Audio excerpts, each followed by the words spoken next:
जो बच्चे CBSE improvement exam देने वाले हैं, उनकी जो मार्कशीट है वो कैसी आएगी, कैसा इंटरफेस एक तरह से होता है, अगर आपने 5 में दिया है तो कैसा होता है और कम में दी है तो कैसी रहती है मार्कशीट, इस बारे में बात करते हैं। तो अगर आपने सीबीएसई इम्प्रूवमेंट एग्जाम के लिए अप्लाई किया है तो हो सकता है कि आपने अलग अलग सब्जेक्ट के लिए अप्लाई किया होगा, जाहिर सी बात है।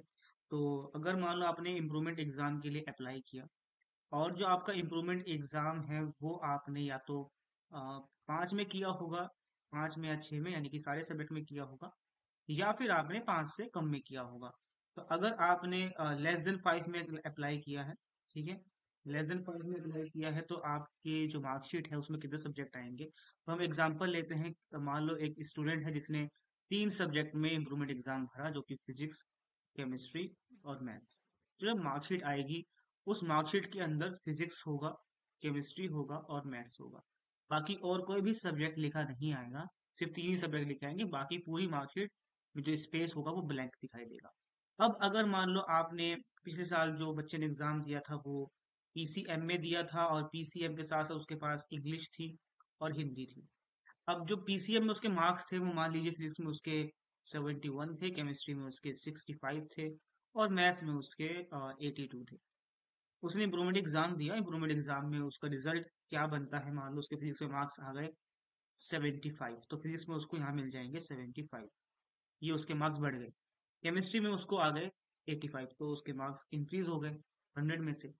लेकिन जो उसके मार्क्स हैं मैथ्स में जो कि 82 थे वो घटकर 71 रह गए। तो मार्कशीट में 82 नहीं आएगा, 71 ही लिखा आएगा। तो ये बहुत डाउट होता है बच्चों की, अगर हमारे मार्क्स कम हो गए तो कौन से मार्क्स लिखे आएंगे। तो मार्क्स वही लिखे आएंगे जो आप हाँ, जो आपके मार्क्स होंगे वही लिखे आएंगे, यानी कि कम वाले। तो यानी कि इजी आपके जो है वो फाइनल मार्क्स माने जाएंगे। अब फाइनल मार्क्स यानी कि मार्कशीट में फाइनल मार्क्स माने जाएंगे, एडमिशन के टाइम नहीं। जब आप कॉलेज में एडमिशन लेने के लिए जाएंगे, अब एडमिशन के समय आपको दोनों मार्कशीट देनी होंगी, चाहे वो ये है और ये, हर जगह आप दोनों मार्कशीट सबमिट करेंगे। जब सबमिट होगा तो परसेंटेज कैलकुलेशन के समय जब वो परसेंटेज कैलकुलेट करेंगे तो फिजिक्स के मार्क्स 75 लिए जाएंगे, केमिस्ट्री के 85 लिए जाएंगे और मैथ्स के 82 लिए जाएंगे, क्योंकि पहले ज्यादा मार्क्स थे, हायर वाले लिए जाते हैं। यानी कि 71 नहीं लिए जाएंगे, पहले वाले ले लिए जाएंगे। और बाकी जो भी आपके हिंदी और इंग्लिश के मार्क्स होंगे उसको ऐड करके डिवाइड कर दिया जाएगा 500 से, और आपको फिर इसको मल्टीप्लाई कर देंगे 100 से, तो परसेंटेज आ जाएगी। तो इस तरह से परसेंटेज की कैलकुलेशन करी जाती है जो 5 से कम में देते हैं। तो ये सभी के लिए है, चाहे आपने 2 में दिया हो, 3 में दिया हो, 4 में दिया हो। जो 5 वाले बच्चे हैं, अब अगर मान लो आपने 5 सब्जेक्ट में दे दिया एग्जाम, तो अगर 5 में दिया होगा, तो अब 5 में दिया है तो आपके जो पांचों के पांचों सब्जेक्ट होंगे वो ले लिए जाएंगे। इम्प्रूवमेंट में सारे बढ़ गए तो सारे के सारे ले लेंगे, मान लो किसी में घट गए तो पहले वाले ईयर के ही ले लिए जाएंगे। तो यानी कि पांचों में भी ऐसा ही होगा, पिछले ईयर के जो आपके मार्क्स ज्यादा होंगे वो यहाँ से ले लेंगे, और जो दूसरे ईयर के होंगे वो दूसरे वाले मार्क्स से लेंगे, कि हायर मार्क्स ही लिए जाएंगे, चाहे वो आप कहीं भी अप्लाई कर रहे हो। जो ये वाला डाउट था कि पांचों में दे रहे हैं तो लिए जाएंगे नहीं, तो ऐसा नहीं है।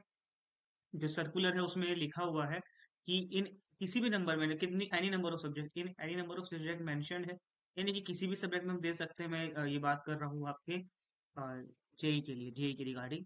उसमें लिखा है in any number of subject, किसी भी नंबर में दे सकते हैं। और ये भी लिखा है कि जो परसेंटेज कैलकुलेशन होगी, कैलकुलेशन की जो बेसिस होगा वो ये होगा कि हायर मार्क्स ले जाएंगे इन द रेस्पेक्टिव सब्जेक्ट।